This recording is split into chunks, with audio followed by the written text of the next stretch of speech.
Hello बच्चों। आज हमारे इस @विज्ञान वाला चैनल पर आज दूसरा वीडियो है, जिसमें हम लोग पहले वीडियो में हम लोग आवेश के बारे में, आवेश के थोड़ा परिचय के बारे में हम लोग पढ़ लिए थे। आज इस वीडियो में हम लोग आवेश की संकल्पनाओं के बारे में पढ़ेंगे। ठीक है, आवेश की संकल्पनाओं के बारे में पढ़ेंगे। तो देखिएगा, अब पहला क्वेश्चन तो यह बनता है कि सर, आवेश की संकल्पना किसके आधार पर दी जाती है? आवेश की संकल्पना किसके आधार पर दी जाती है? कि इलेक्ट्रॉन के आधार पर दी जाती है, कि प्रोटॉन के आधार पर दी जाती है, कि न्यूट्रॉन के आधार पर दी जाती है? आवेश का हम लोग डिफिनेशन क्या पढ़े थे कि आवेश किसी भी पदार्थ का क्या होता है? मूलभूत गुणधर्म होता है। तो पदार्थ के बारे में अगर हम बात करें तो पदार्थ किन चीजों से मिलकर के बना होता है? पदार्थ परमाणुओं से मिलकर के बना होता है। परमाणु में क्या होते हैं? परमाणु में होते हैं इलेक्ट्रॉन, प्रोटॉन और न्यूट्रॉन। तो आवेश या तो इलेक्ट्रॉन के आधार पर दिया जाएगा, या तो प्रोटॉन के आधार पर दिया जाएगा, या तो न्यूट्रॉन के आधार पर दिया जाएगा। अब क्वेश्चन यह है कि किसके आधार पर दिया जाता है। तो देखिएगा, तो सबसे पहला तो मैं यहाँ पे लिख दिया हूं कि आवेश की संकल्पना इलेक्ट्रॉन के आधार पर दी जाती है। आवेश की संकल्पना किसके आधार पर दी जाती है? इलेक्ट्रॉन के आधार पर दी जाती है। अब इसमें एक क्वेश्चन ये है आपका कि सर, प्रोटॉन के आधार पर क्यों नहीं दी जाती, न्यूट्रॉन के आधार पर क्यों नहीं दी जाती? तो देखिएगा, सबसे पहले तो हम इलेक्ट्रॉन पर अगर हम आवेश की बात करें तो इलेक्ट्रॉन पर आवेश होता है 1.6 गुणे 10⁻⁻19 कूलम। और प्रोटॉन पर भी आवेश उतना ही होता है 1.6 गुणे 10⁻⁻19 कूलम। ठीक है, मैंने आपको पूरा इसमें, चलिए मैं फिर से बता दे रहा हूं आपको। देखिएगा, तो पहले यह कि आवेश की संकल्पना किसके आधार पर दी जाती है? तो आवेश की संकल्पना इलेक्ट्रॉन के आधार पर दी जाती है। तो प्रोटॉन के आधार पर क्यों नहीं दी जाती, या न्यूट्रॉन के आधार पर क्यों नहीं दी जाती? तो न्यूट्रॉन के आधार पर इसलिए नहीं दी जाती कि न्यूट्रॉन क्या होता है आपका? उदासीन होता है, उस पर कोई चार्ज नहीं होता। अब देखो, प्रोटॉन के आधार पर क्यों नहीं दी जाती? तो उससे पहले केमिस्ट्री में आप थोड़ा बहुत जानते हैं कि कोई भी परमाणु है, परमाणु में क्या होता है? एक तो सबसे पहले आपका क्या पाया जाएगा? नाभिक। और नाभिक के चारों तरफ एक सर्कुलर पाथ पर इलेक्ट्रॉन क्या होते हैं? वृत्तीय गति में घूमते हैं। ठीक है, नाभिक में पाया जाता है प्रोटॉन और न्यूट्रॉन। अब देखिए, चार्ज में एक इलेक्ट्रॉन पर कितना चार्ज होता है? एक इलेक्ट्रॉन पर कितना आवेश होता है? तो होता है -1.6 गुणे 10⁻⁻19 कूलम। और एक प्रोटॉन पर चार्ज कितना होता है? +1.6 गुणे 10⁻⁻19 कूलम। माइनस प्लस बस इसके नेचर को बताता है कि माइनस है तो इलेक्ट्रॉन है, प्लस है तो प्रोटॉन है। दोनों पर आवेश का मान सेम है। तो आवेश की संकल्पना इलेक्ट्रॉन के आधार पर भी दी जा सकती है, प्रोटॉन के आधार पर भी दी जा सकती है, कोई भी चेंजेस नहीं आएगा। लेकिन आवेश की संकल्पना तो इलेक्ट्रॉन के आधार पर ही दी जाती है, तो प्रोटॉन के आधार पर क्यों नहीं दी जाती? तो पहला कारण यह कि प्रोटॉन जो है वह नाभिक में नाभिकीय बल के कारण बधा होता है, या नाभिकीय बल से क्या होता है? बधा होता है, जिसको नाभिक से बाहर निकालना असंभव है, हम इसको निकाल नहीं सकते। तो पहला कारण यह होता है, इसीलिए हम इलेक्ट्रॉन की आवेश की संकल्पना प्रोटॉन के आधार पर नहीं दे सकते। अब देखिएगा, दूसरा कारण क्या है? दूसरा कारण यह है कि इलेक्ट्रॉन का द्रव्यमान कितना होता है? तो होता है 9.1 गुणे 10⁻⁻31 किलोग्राम। ठीक है, और प्रोटॉन का द्रव्यमान कितना होता है? तो होता है 1.6726 इंटू 10⁻⁻27 kg। क्लियर? यानी कि प्रोटॉन का द्रव्यमान लगभग लगभग होता है 1837 गुना इलेक्ट्रॉन के द्रव्यमान से। ठीक है, माने प्रोटॉन इलेक्ट्रॉन से क्या होता है बच्चा? भारी होता है। यहीं पर देख लीजिए, यहाँ पे -31 है, यहाँ पे -27 है। तो माइनस में संख्या जितनी बड़ी उतनी ही छोटी। तो इलेक्ट्रॉन का द्रव्यमान कम होता है, प्रोटॉन का द्रव्यमान ज्यादा होता है। तो दूसरा कारण यह है कि मास ऑफ प्रोटॉन ज्यादा है किससे? मास ऑफ इलेक्ट्रॉन से। इसलिए हम संकल्पना प्रोटॉन के आधार पर नहीं दे सकते। अच्छा, न्यूट्रॉन का द्रव्यमान कितना होता है? होता 1.6749 इंटू 10⁻⁻27 kg। ठीक है, अप्रॉक्स हम इसको बराबर लेते हैं, लेकिन लॉजिकली देखा जाए तो बराबर नहीं है। तो देखिए यह कॉन्सेप्ट आपका क्लियर हो गया कि आवेश की संकल्पना किसके आधार पर दी जाती है। तो आवेश की संकल्पना आपका इलेक्ट्रॉन के आधार पर दिया जाता है।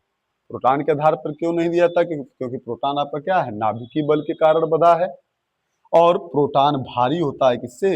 इलेक्ट्रॉन से। इसलिए हम संकल्पना केवल केवल किसके आधार पर देते हैं? इलेक्ट्रॉन के आधार पर। देखिए आवेश का प्रकार। अब अगली हेडिंग ये आपकी है कि आवेश कितने प्रकार के होते हैं। ये भी आपका इलेक्ट्रॉन के आधार पर ही बताया गया है कि आवेश हमारे कितने प्रकार के होते हैं? 2 प्रकार के। एक होता है आपका धन आवेश, एक होता है आपका ऋण आवेश। धन आवेश कैसे बनता है, ऋण आवेश कैसे बनता है? तो देखो थोड़ा सा केमिस्ट्री में चलते हैं। आप लोग जानते हैं यानी क्या है, सोडियम। सोडियम का परमाणु क्रमांक कितना होता है? 11। इसका इलेक्ट्रॉनिक विन्यास करिए तो पहले उपकोष में 2, 8, 1। इसके लास्ट उपकोष में कितना इलेक्ट्रॉन है? 1 इलेक्ट्रॉन है। सोडियम को अपना अष्टक पूरा करने के लिए लास्ट उपकोष में कितना इलेक्ट्रॉन होना चाहिए? 8 इलेक्ट्रॉन। कमी कितने की है? 7 इलेक्ट्रॉन की। ये क्या काम करेगा? या तो 7 इलेक्ट्रॉन किसी से ले ले, या तो इस 1 इलेक्ट्रॉन को अगर दे देगा तो लास्ट में कितने इलेक्ट्रॉन बच जाएगा? 8 इलेक्ट्रॉन बच जाएगा। तो यह 1 इलेक्ट्रॉन को दान करने की प्रवृत्ति रखता है। 1 इलेक्ट्रॉन को दान करने की प्रवृत्ति रखता है, यानी कि इसमें 2 केस बनेंगे। एक तो दान करने से पहले सोडियम के पास कितने इलेक्ट्रॉन हैं? तो आप कहेंगे -11। कितने प्रोटॉन हैं? तो +11। दान करने से पहले दोनों की संख्या क्या है? बराबर है। अब 1 इलेक्ट्रॉन को दान करने पर, जब 1 इलेक्ट्रॉन को दान कर देगा तब सोडियम के पास इलेक्ट्रॉन कितने बचेंगे? पहले 11 थे, अब बच जाएंगे 10। अब प्रोटॉन तो हम दान ही नहीं कर सकते, तो प्रोटॉन की संख्या कितनी होगी? उतनी ही रहेगी। ज्यादा कौन हुआ? प्रोटॉन। कितना ज्यादा हुआ? प्लस का 1। जितना ज्यादा होगा सोडियम के ऊपर उतना ही चार्ज लग जाएगा। यानी 1 इलेक्ट्रॉन को दान करने पर कौन सा आवेश मिलता है? धन आवेश मिलता है। ठीक है, 1 इलेक्ट्रॉन को दान करने पर धन आवेश मिलता है। यहाँ पे आ जाइए, ऋण आवेश की बात करें तो उदाहरण में लीजिए क्लोरीन। क्लोरीन का परमाणु क्रमांक 17। इलेक्ट्रॉनिक विन्यास करो तो 2, 8 और 7।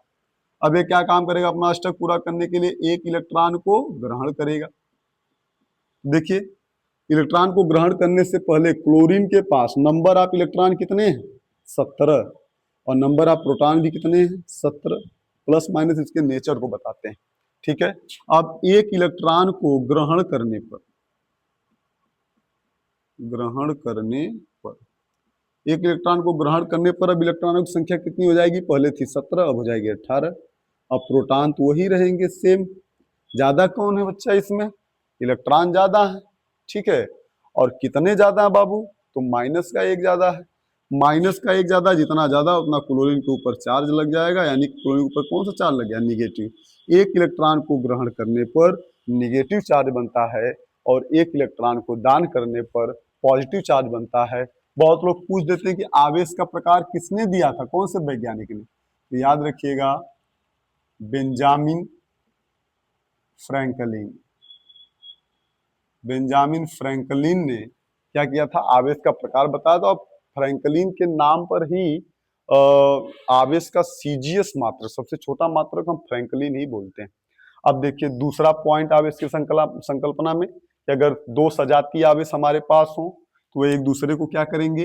प्रतिकर्षित करते हैं, दूर हटाते हैं। माने अगर प्लस के बगल में प्लस आ जाए या माइनस के बगल में माइनस आ जाए तो एक दूसरे को रिपल करेंगे, प्रतिकर्षित करेंगे, दूर हटाएंगे। और अगर विजातीय आवेश आ जाए, विजातीय आवेश यानी प्लस के बगल में एक प्लस तो एक माइनस, एक माइनस तो एक प्लस, दोनों अलग अलग आवेश हो तो एक दूसरे को आकर्षित करेंगे, अट्रैक्ट करेंगे। ठीक है, समान जात का बोला भैया? समान जात में क्या होते हैं लोग?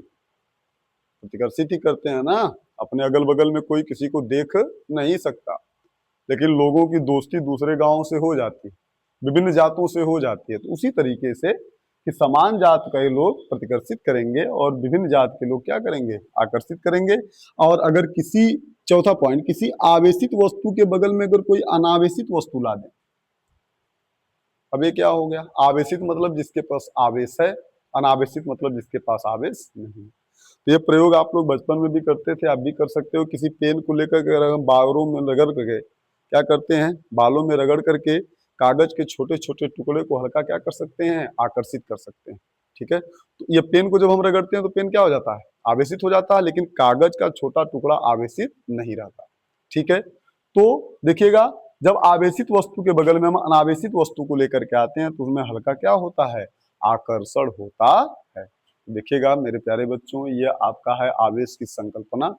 और कल के वीडियो में हम लोग कूलाम का नियम पढ़ेंगे, ठीक है। अगर आप पूरे वीडियो को देखते हैं तो स्वाभाविक सी बात है, मैं हर एक टॉपिक को एकदम बढ़िया तरीके से एकदम बना दूंगा। ऐसी टॉपिक में एक एक क्वेश्चन आपके पास नहीं रहेगा कि आप इसमें पूछ सकते हैं।